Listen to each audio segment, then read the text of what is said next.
तो प्रिय साथियों, ये जो आज का मैं टॉपिक ले रहा हूँ वो मैं अपने 3D ज्योमेट्री का टॉपिक है, जो मैं पीछे रेगुलर कर चुका था। उसके अंदर मैं 2 लेक्चर पहले से ही आपको सेंड कर चुका हूँ।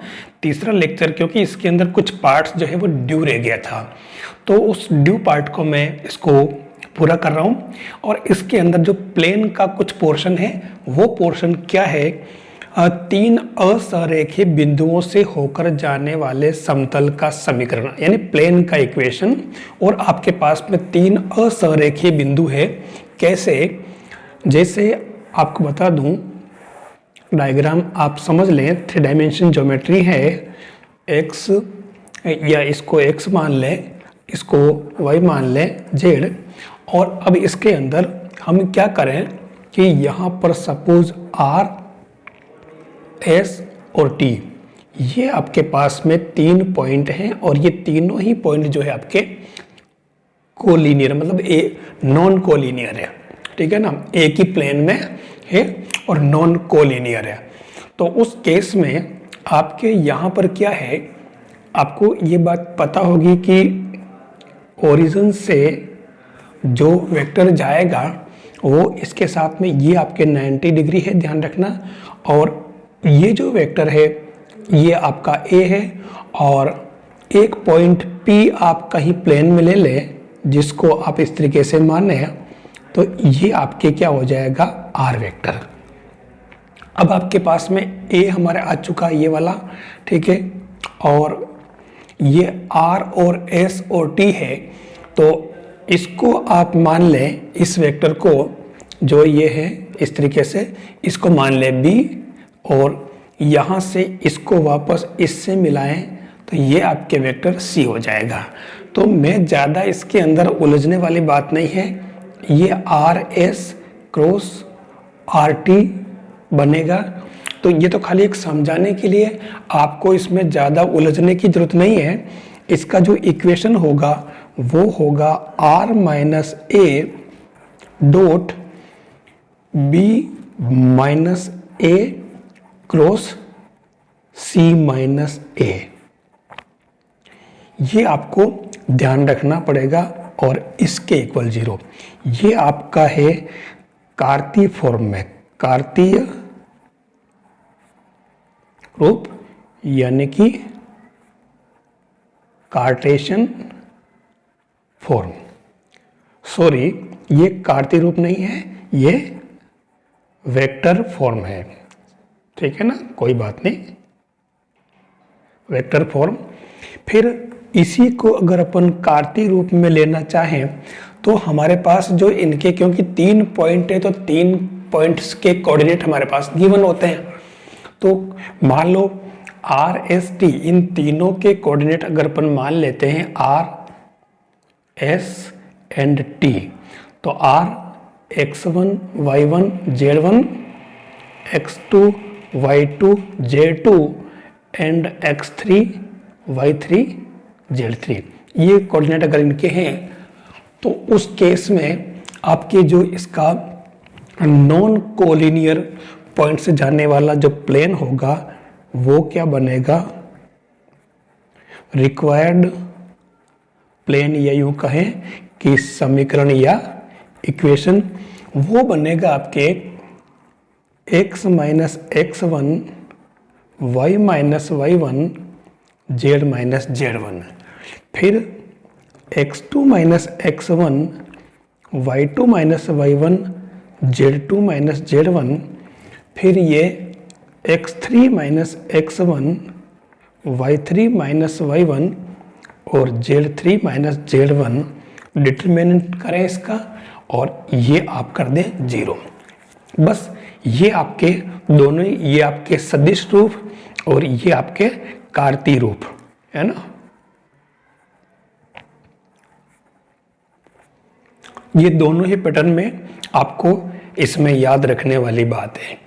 फिर हम बात करें, अगला जो पैटर्न है, आप इसको देख लें अच्छी तरीके से। 3 असरेखीय बिंदुओं से होकर जाने वाले समतल का समीकरण है ये दोनों ही। तो सिंपल तरीका है, कोई विशेष बात नहीं है, आप याद रख सकते हैं।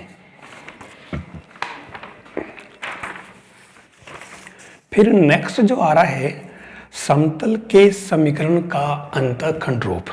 समतल के समीकरण का अंतःखंड रूप कैसे? देखिए, मतलब intercept form of the equation of plane. कैसे? जैसे सपोज अपन मान लेते हैं एक समतल का समीकरण है A x plus B y plus C z plus D equal to 0, इसमें D is not equal to 0 होगा। ये हमारे समतल का समीकरण हो गया। अब अगर आप चाहें तो इसको सिंप्लीफाई भी कर सकते हैं। जैसे मान लो ये आपके तीनों एक्सेस है, origin x y and Z.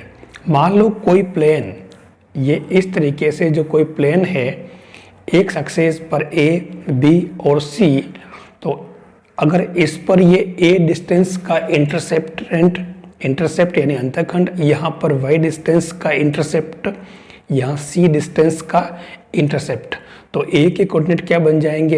A 0 0, B के बन जाएंगे 0 b 0 और सी के बन जाएंगे 0 0 c। तो उस केस में अगर आप ये लेना चाहें तो जब तीनों अलग अलग कंडीशन बनेगी इसके अंदर, आपके यहाँ पर अगर a की वैल्यू निकालना चाहें या इस a की वैल्यू निकालें तो इसमें आप वाई जेड की जगह 0 कर दें तो इससे x आ जाएगा, है ना। वाई जेड प्लेन का, जैसे मान लो इसने कहा कि एक्स वाई प्लेन, है ना, या वाई जेड प्लेन या जेड एक्स प्लेन, समतल मतलब एक्स वाई समतल, वाई जेड समतल, जेड एक्स समतल। एक्स वाई समतल का मतलब ये हुआ कि इसके अंदर आपके कौन 0 होगा? एक्स वाई समतल में आपके जेड 0 हो जाएगा, यहाँ आपके एक्स 0 हो जाएगा और यहाँ आपके वाई 0। एक तो ये आपको याद रखना है। फिर हम बात करें कि अगर इसको अंतःखंड रूप में लिखें, ये जो ए बी और सी अंतःखंड है, तो इसका जो हो जाएगा समीकरण वो x upon a plus y upon b plus z upon c equal to 1। ये आपके दोनों ही अंतःखंड रूप ही है। यहाँ पर अंतःखंड आपके जो बनेंगे वो x equal to minus D upon A, y equal to minus D upon B, z equal to minus D upon C बनेगा। लेकिन जनरली आपके अंतःखंड रूप हम ये यूज़ करते हैं x upon a plus y upon b plus z upon c equal to 1। इस पर कुछ खास क्वेश्चन बनते हैं जो हम आगे देखते हैं। फिर अगला जो आ रहा है टॉपिक है, क्योंकि ये जो चीज़ें अब मैं आपको बताऊं कि जैसे मान लो किसी पॉइंट, इसका एक अच्छा सा क्वेश्चन है। क्वेश्चन क्या है मैं चलो बता देता हूं आपको कि जैसे कोई एक प्लेन है, ये वाला प्लेन, और इस प्लेन पर ओरिजिन मूल बिंदु से लंब की लंबाई अगर p हो, ठीक है ना, तो लंब की लंबाई अगर p हो तो इससे हमारे एक रिलेशन मिलेगा कि लंब की लंबाई बनेगी 1 upon p square equal to 1 upon A square plus 1 upon B square plus 1 upon C square. ये एक मानक रिजल्ट बनता है।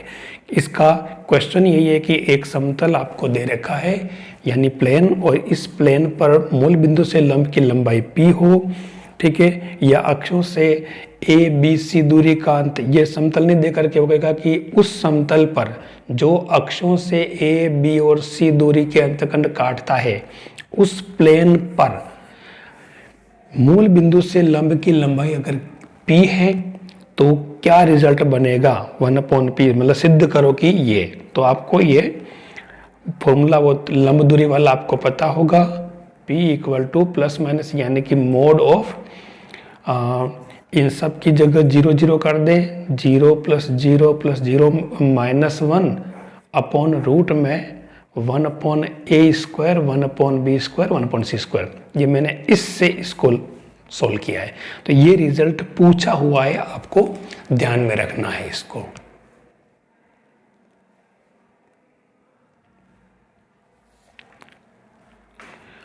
अगला टॉपिक आ रहा है दो दिए समतलों के प्रतिच्छेदन से होकर जाने वाले समतल का समीकरण। देखिए ये टॉपिक इस चैप्टर का सबसे इम्पोर्टेंट टॉपिक है।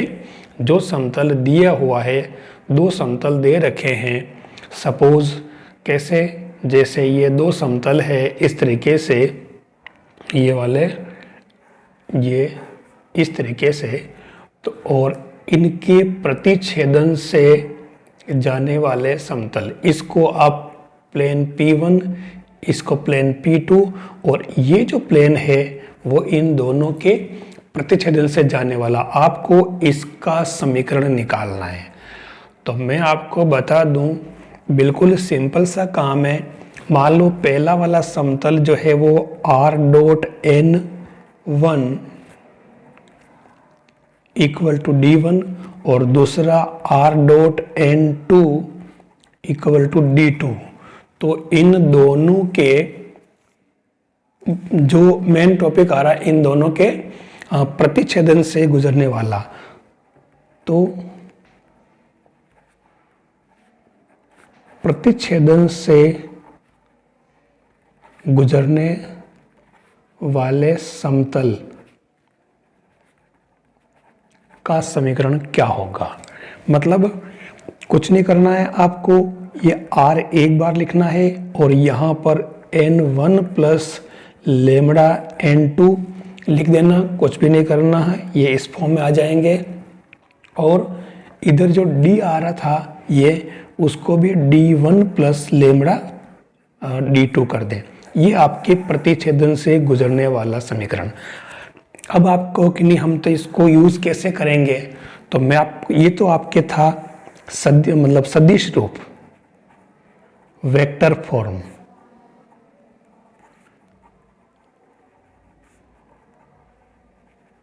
ठीक है ना। अब मैं लेता हूं कार्तीय रूप। देखिए बहुत इजी काम, कुछ नहीं, कैसे समतल का जो समीकरण होता है वो, मान लो, चलो मैं लिखता हूं a1x plus b1y plus c1z plus d1 equal to 0, और दूसरा है आपके a2x plus b2y plus c2z plus d2 equal to 0। ये दोनों अपने, इसको आप lx my nz equal to p की फॉर्म में भी कर सकते हो। तो आपको इन दोनों के प्रतिच्छेदन से, यानी इंटरसेक्टिंग पॉइंट, इसका क्या होगा, सीधे सा बताऊं, a1x plus b1y plus c1z plus d1 plus lambda into a2x b2y c2z plus d2 equal to 0। ये आपके प्रतिच्छेदन से गुजरने वाले समतल का समीकरण हो जाएगा सीधा सा। अब कहोगे इसको करेंगे कैसे, तो आपको इसमें कोई न कोई पॉइंट दे रखा होगा, तो उस पॉइंट को आप इसमें एक्स वाई जेड की जगह रखना, और इससे आपके लेमड़ा की वैल्यू आ जाएगी। वो आप फिर से यहाँ पुट करना और इसको सोल्व करना, तो आपके रिक्वायर्ड रिजल्ट आ जाएगा।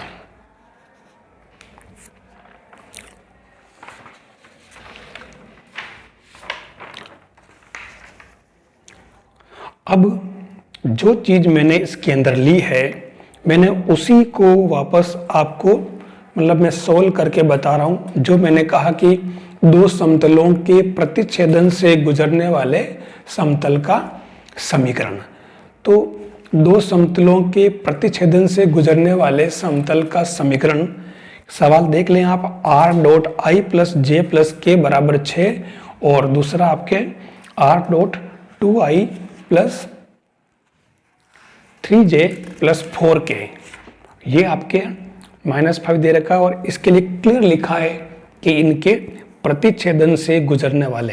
तो मैं पहले इन दोनों को, देखो इसने r.n कैप उस रूप में लिखा है, अपने को तो आंसर चाहिए, तो मैं इसको सीधा सा, ये क्या चीज है, देखो यहां से यहां तक को लिख रहा हूं मैं, x plus y plus z minus 6 plus lambda, और इसको लिख रहा हूं मैं 2x 3y 4z, 2x 3y plus 4z plus 5 equal to 0। ये कौन सा? ये इन दोनों समतलों से जाने वाले प्रतिच्छेद बिंदु से जाने वाले समतल का समीकरण है। ठीक है, तो अब मैं इसमें क्या करूं, आपकी पॉइंट दे रखा 1 1 1, ये मैं इसमें पुट कर दूं तो 1 प्लस 1 प्लस 1 यानी कि 3 माइनस 6 लेमड़ा यानी कि 2 plus 3 plus 4 plus 5 equal to 0। इसको अगर सोल्व करें तो आपके जो लेमड़ा की वैल्यू आई है वो आ जाएगी 3/14। और ये लेमड़ा की वैल्यू अगर आप इसमें पुट करते हो वापस तो हमारे इक्वेशन बनेगा आपके, क्या बन जाएगा, इसको आप सेट कर लें, कोई विशेष बात नहीं है। तो इससे हमारी ये जो इक्वेशन बनेगा वो x plus y plus z minus 6 और plus 3/14 2x 3y 4z plus 5y equal to 0। आप इनको इनके साथ मल्टीप्लाई कर लें, अंदर ले लें और x को साथ में ले लें, y साथ में ले लें, तो जो फाइनल इक्वेशन जो बनेगी वो आपके बनेगी 20x plus 23y plus 26z minus 69 equal to 0। इसको अगर सोल्व करेंगे तो अब ये आपके किस रूप में आ गया इक्वेशन? ये कार्तीय रूप में आ गया है और हमें किस में चाहिए था? सदिश रूप में। तो कुछ नहीं करना, ये जो सदिश रूप बनेगा, आप देखो मैंने इन्हीं को तो x plus y plus z लिखा है, तो आप क्या करो, डायरेक्ट इसको r डॉट और इस पूरे को i j के में डाल दो, 20i plus 23j plus 26k और ये इधर हो जाएगा 69। ये आपके इसका सदिश रूप। कोई परेशानी नहीं, बिल्कुल सिंपल सा काम है इसके अंदर। और ये प्रतिच्छेदन वाला पोर्शन बहुत इंपॉर्टेंट है। ठीक है, जैसे मैं आपको एक चीज़ और बताऊं, चलो मैं इसको बाद में लेता हूं, फिर मैं अगला टॉपिक ले लेता हूं इसका।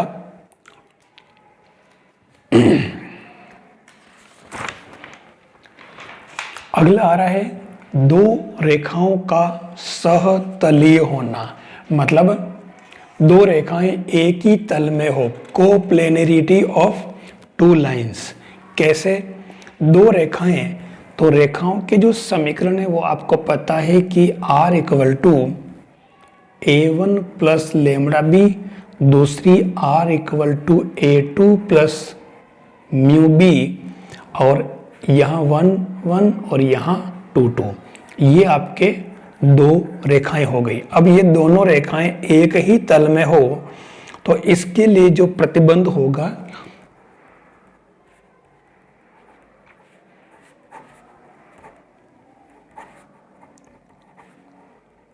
होने की शर्त, वो शर्त आपकी क्या हो जाएगी, इसमें आप पहले ए बी निकाल लें, है ना।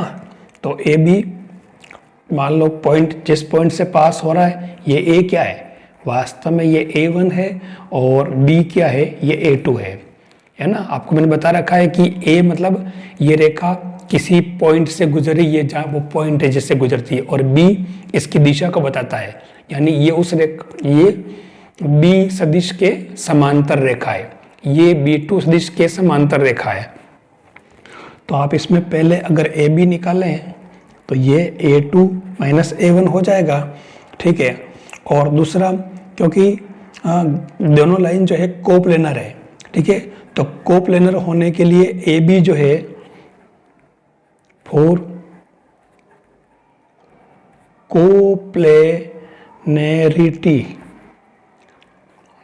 अगर ये सहतलीय होगी, कोप्लेनरिटी होगी, तो शर्त ये है कि आपके जो ये ए बी जो आया ना, ये परपेंडिकुलर होना चाहिए B1 क्रॉस B2 के। ये शर्त इसके अंदर ध्यान में रखनी है। तो उस केस में आपके क्या बन जाएगा, सॉरी ये एक ही है, a b dot B1 cross B2 equal to 0 हो जाए। मतलब फाइनल रिजल्ट आपके क्या बन जाएगा, ये A2 minus A1 dot B1 cross B2 equal to 0। ये आपके कार्तीय रूप में हो जाएगा सहतली होने की शर्त, A2 minus A1 dot B1 cross B2। फिर इसके अंदर कार्टेशियन फॉर्म की बात करें अगर हम, क्या तो हमें कुछ नहीं, इनकी जगह वैल्यूज पुट कर देनी है और वो क्या हो जाएगा, मतलब कार्तीय रूप में कुछ नहीं, x2 minus x1, y2 minus y1, z2 minus z1 और a1 b1 c1 है ना, ये जो बनेगा आपके, है ना। और क्योंकि ये तीनों बिंदु ध्यान रखना, है ना। और A2 B2 C2 इसकी जो वैल्यू है आपके वो 0 आ जानी चाहिए। ये आपके सहतली होने का कार्तीय रूप में प्रतिबंध। तो ये दोनों ही प्रतिबंध आपको इसमें ध्यान रखने होंगे।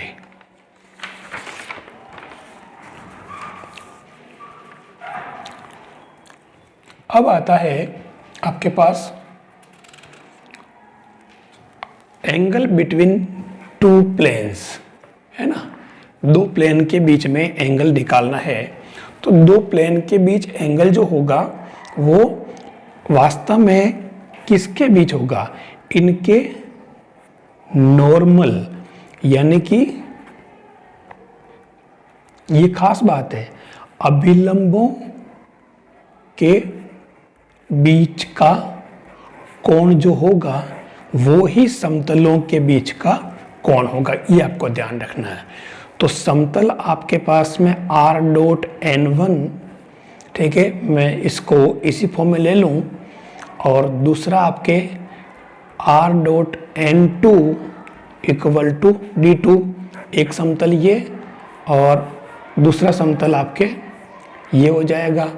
अब ये दोनों समतल, इनके बीच के एंगल की अगर बात करें तो आपको मालूम है कि n1 n2 इनके अभिलंब है, तो सीधा सा n1 dot n2 upon mod of n1 mod of n2, ये जो है आपके किसके इक्वल हो जाएगा, cos थीटा। यानी cos theta equal to n1 dot n2 upon mod of n1 mod of n2, ये हो जाएगा आपके एंगल इन दोनों के बीच में कोण। फिर दूसरा आपके, अगर मान लो समतल इस फॉर्म में है ax by cz plus d equal to 0, ax by मतलब ये कार्तीय रूप में है 1 1 1 1 2 2 2 2, ये अगर इस फॉर्म में है तो उस केस में आपके जो कोस थीटा बनेगा, यानी कि एंगल, वो बनेगा a1 a2 plus b1 b2 plus c1 c2 upon root में a1 square plus b1 square plus c1 square, फिर a2 स्क्वायर b2 स्क्वायर और c2 स्क्वायर। ये आपके कोस थीटा निकालने का तरीका, यानी दोनों के बीच का एंगल फाइंड करने का फॉर्मूला। अब इसमें जो खास तौर से आपको ये ध्यान रखना, स्पेशल केस, क्या दोनों प्लेन, जैसे मान लो मैं इसको प्लेन P1 इसको प्लेन P2 के दूं, तो अगर प्लेन P1 और P2 दोनों, अगर P1 प्लेन P2 अगर परपेंडिकुलर है, तो आपको ये पता होना चाहिए A1 A2 B1 B2 C1 C2 equal to 0। और दूसरी शर्त, अगर plane P1 parallel to P2 है, तो आपके A1 upon A2 B1 upon B2 C1 upon C2, ये दोनों शर्तें आपको खास तौर से याद रखनी है। ये आपको, ये लंब होने की, दोनों प्लेन लंब हो तो उसके लिए, और ये जो है दोनों प्लेन समांतर हो उसके लिए, ठीक है।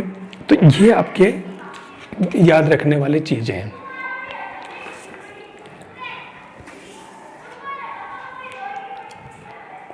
फिर अगला जो टॉपिक आ रहा है वो है समतल से दिए गए बिंदु की दूरी। तो सीधी सी बात है, कोई इसमें कोई विशेष बात है नहीं।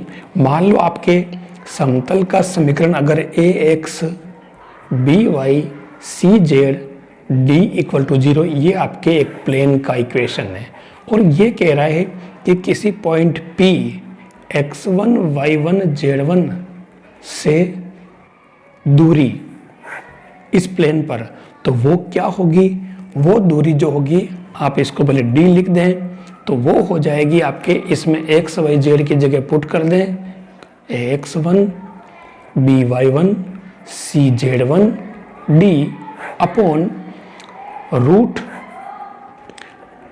ए square plus B square plus C square का मोड। ये एक सिंपल सा काम है। अब अगर मान लो जैसे इसने क्वेश्चन दे दिया कि आपके पास जो पॉइंट है वो तो है 2 5 -3 और जो प्लेन है वो है आपके पास में r डॉट 6i -3j plus 2k equal to 4। ये आपके प्लेन का इक्वेशन है। इस पॉइंट से इस पर आपको तो आंसर से मतलब है, आप क्या करें, इसको सुविधा के लिए लिख दें 6x - 3y प्लस 2z -4 बराबर 0। अब इससे इस पर लंब डाल दें, तो जो लंब दूरी d आएगी वो आएगी, x की जगह 2 रखा तो ये 12, y की जगह 5 रखा तो -15 और इसकी जगह 3 रखा z की जगह तो ये -6 और -4 और नीचे 6 स्क्वायर यानी कि 36 -3 स्क्वायर यानी कि 9 और 2 स्क्वायर यानी कि 4। तो और इसको मोड में डाल दें, तो इसको अगर आप सोल्व करोगे तो कुछ नहीं, ये 13/7 इकाई या यूनिट्स आ जाएगा। सिंपल सा काम है, जो हम डिस्टेंस वाले फॉर्मूले में उसमें करा करते थे वही काम आपको इसके अंदर करना है।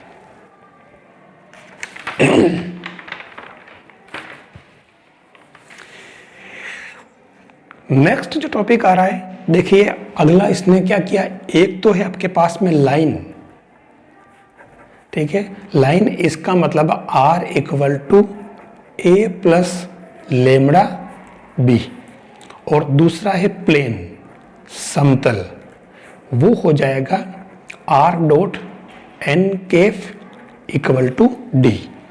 ये इसने दे दिया। अब ये कह रहा है कि इन दोनों के बीच का एंगल, खास तौर से आपको लाइन और प्लेन के बीच का एंगल निकालना है। अब यहाँ आपको थोड़ा ध्यान रखना पड़ेगा, वास्तव में ये जो सिस्टम बनता है इसके अंदर सपोज आपके ये एक प्लेन है और इस प्लेन में समझने के लिए आप देख लें, प्लेन का मतलब आपके उसकी डायरेक्शन मानी जाएगी नॉर्मल यानी कि अभिलंब, ठीक है, और ये आपके जो है लाइन है, तो इसके बीच का एंगल आपके हो जाएगा सपोज थीटा, और ये थीटा है तो आपको मालूम है कि ये हो जाएगा 90 माइनस थीटा। और अब आपके इसका एंगल जो लेते हैं अपन वो cos theta equal to b dot n upon mod of b mod of n, ये हम निकालते हैं। लेकिन अब यहाँ पर क्या है कि अगर अपन मान लें कि क्योंकि एंगल हमारे इनके बीच का है तो यहाँ थीटा की जगह आपको, इसकी जगह आपको क्या लेना है, 90 माइनस थीटा बिठाना पड़ेगा, ये आपको ध्यान रखना पड़ेगा। तो इसलिए मैं इस थीटा को लिख रहा हूँ 90 माइनस थीटा, वास्तव में एंगल ये माना जाएगा क्योंकि एंगल लाइन थे, ये इसका प्लेन का नॉर्मल था, तो अब ये बन जाएगा आपके साइन, जो नया बनेगा वास्तव में ये एंगल लेना पड़ेगा, तो इसको आप कोस 90 माइनस थीटा यानी कि sine theta equal to b dot, अब आप इसको भले फाई लिख दें कोई फर्क नहीं पड़ेगा, पर सीधी सीधी बात है कि आपको जब रेखा और समतल की बात करें तब आपको जो साइन वाला सूत्र लगाना है, कोण के लिए, b dot n upon mod of b mod of n, ये साइन वाला। जबकि दो समतल अगर है, दो समतलों के बीच का कोण का है, दो रेखाओं के बीच का कोण का है, तो वो उसके अंदर अपन कोस थीटा ही ले रहे थे। जबकि इसके अंदर आपको रेखा और समतल की बात करें तो वो कोण आएगा, क्योंकि रेखा की डायरेक्शन और समतल अगर इस तरीके से प्लेन में, तो इसका समतल का जो लाइन दिया जाएगा वो नॉर्मल से लिया जाएगा, विलंब से लिया जाएगा, और इस वजह से साइन में जाएगा। ये आपको इसके अंदर ध्यान रखना, पूरा इंपॉर्टेंट पार्ट है।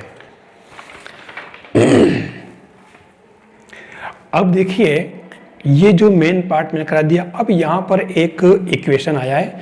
देखिए, कोई परेशानी वाली बात नहीं, ऐसे क्वेश्चन आते हैं और आपको कार्तीय समीकरण पूछा है, सीधी सी बात है, आपको उस रेखा का कार्तीय समीकरण निकालना है जो इस पॉइंट से पास होती है और इसके समांतर है।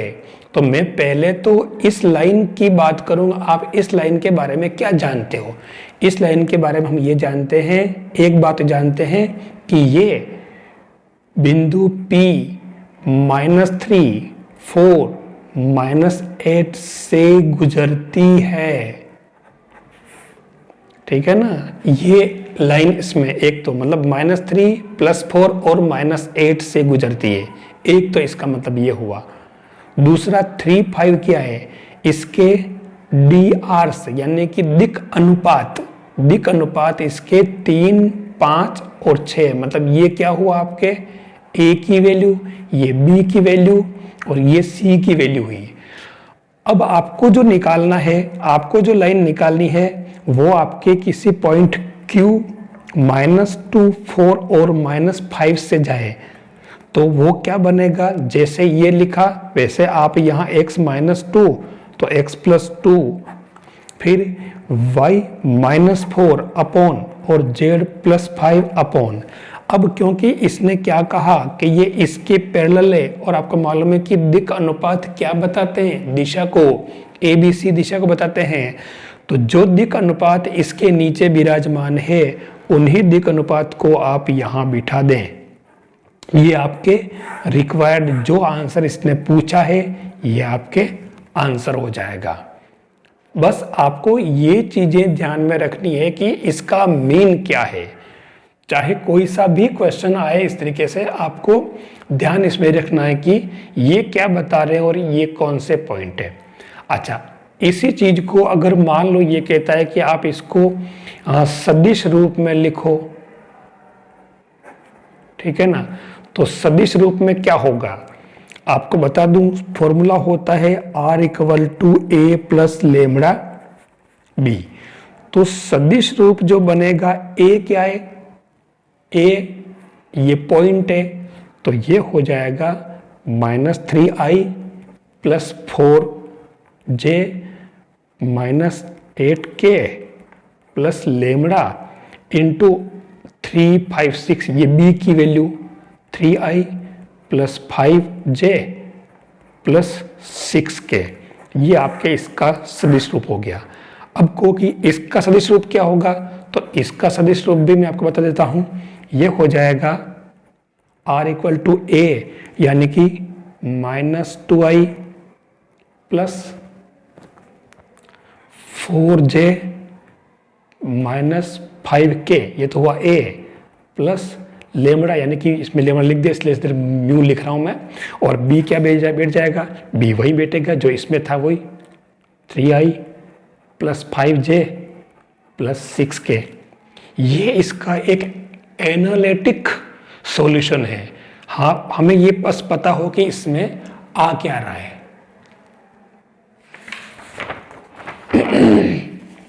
जैसे इसने यहां कहा कि इसका कार्तीय समीकरण दे रखा है, तो सदिश समीकरण ज्ञात कीजिए। इस रेखा को अगर आप देखोगे तो क्या बन रहा, ये आपके पहले इसका पॉइंट लिख दें, किससे गुजर रही है, तो ये पॉइंट 5, -4 और +6 से गुजर रही है। ठीक है, तो ये तो हो गया आपके वेक्टर A, मतलब 5i - 4j + 6k, और ये 3, 7, 2 क्या हुआ आपके दिक अनुपात ABC है ना, DRs, ध्यान रखना। तो ये हो जाएगा आपके वेक्टर बी, क्या बन जाएगा 3i plus 7j plus 2k। तो आपका सदिश रूप इक्वेशन क्या बन जाएगा, वो बन जाएगा 5i minus 4j plus 6k plus lambda into b यानी कि 3i plus 7j plus 2k। ये आपके सदिश रूप, मतलब ये तो होगा B vector, 3i 7j 2k B vector, और ये पॉइंट जो है वो ए वेक्टर हो जाएंगे।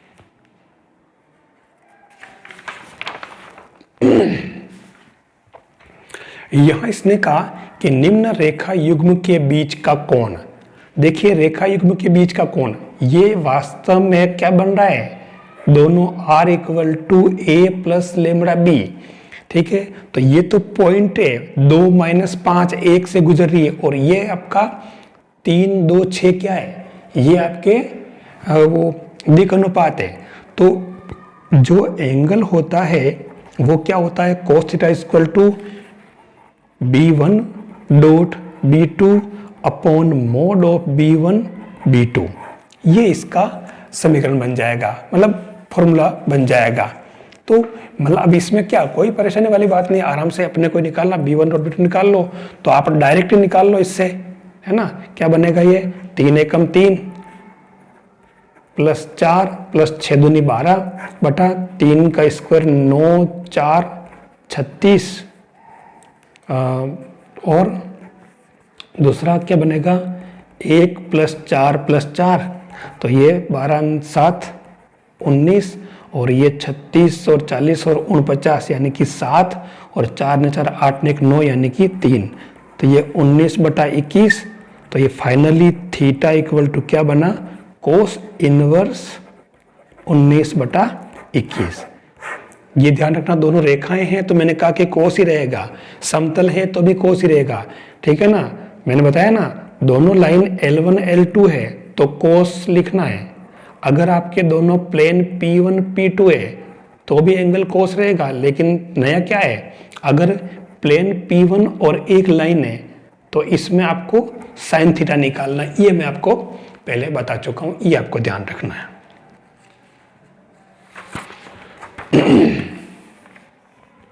अब यहां पर भी, यहां इसने देखो कार्तीय रूप में दे दी है और आपको निकालना क्या है, एंगल निकालना है। तो कार्तीय रूप में है तो एंगल के लिए कोई खास बात नहीं, cos theta equal to a1 a2 है ना। तो ये a1 a2 minus 2 b1 b2 है ना, आपको ये पता होगा cos theta equal to a1 a2 plus b1 b2 plus c1 c2 upon root sigma a1 b1 root sigma a2 b2 ये वाला। तो -2, फिर ये प्लस का 40, फिर ये माइनस का 12 4 3 12, और नीचे 2 का स्क्वायर यानी कि 4, फिर 25, और फिर प्लस 9 इंटू ये 1 प्लस 64 प्लस 16।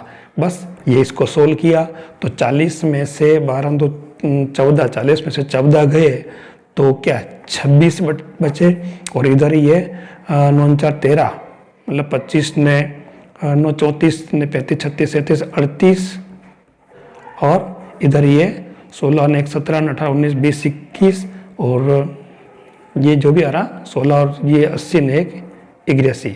तो बस इसको सोल्व करते ही आपके जो भी आंसर आएंगे, कैलकुलेशन जनरल, आपको खाली ये पता होना चाहिए कि इसमें ये लगाना है। अब देखिए एक बहुत ही अच्छा क्वेश्चन इसने दे रखा है।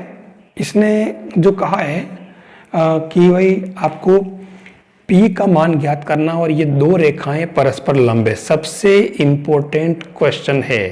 तो मैं पहले इस लाइन को सही कर रहा हूं। देखिए पहली लाइन L1, मैं इसमें से x माइनस x1 अपॉन -3 मैंने इसको लिखा ऐसे, फिर इसको लिखूंगा मैं y माइनस 7 2, और फिर ये 7 इसके नीचे भेज दूंगा मैं, फिर इसको लिखूंगा ये एज इट इज रहेगा। और दूसरी जो लाइन है वो ये इसके अंदर भी देखो मैं इसको लिख रहा हूँ x माइनस 1 बटा 3p बटा 7 माइनस का, फिर ये दूसरा वाला जो है ये एज इट इज रहेगा, इसमें कोई फर्क नहीं है। और ये भी z-6/-5, मैंने इसको ऐसे जमा लिया, या मैंने -1 कॉमन लेकर के इसके साथ भेज दिया, 7 कॉमन लेकर के नया अपॉन भेज दिया ये, और यहाँ ये एज इट इज है क्योंकि मुझे x - x1/a1 ऐसे बनाना था। अब इसने कहा कि ये परपेंडिकुलर है, तो आप क्या शर्त लगाएंगे, a1 a2 plus b1 b2 c1 c2 equal to 0, ये मैंने बताई थी लंब होने की शर्त। तो क्या बन जाएगा ये हमारे इसमें, ये बन जाएगा -3 into -3p/7 plus 2p/7 into 1 plus 2 into -5 equal to 0। तो इसको अगर सोल्व करोगे तो मेरे हिसाब से इसकी वैल्यू आएगी 70/11। ये इसके आंसर आ रहे हैं, ये p की वैल्यू है। इसको सेट करना आप नहीं भूलें ताकि आपके ये सही हो जाए। ये आपका एक बहुत इंपॉर्टेंट पार्ट मैंने आपको बता दिया है। आप इसके व्यवस्थित नोट्स बना लें और उसके बाद इसको सोल्व करें, तो उससे आपको एक एक पैटर्न याद रहेगा कि इसमें करना क्या है।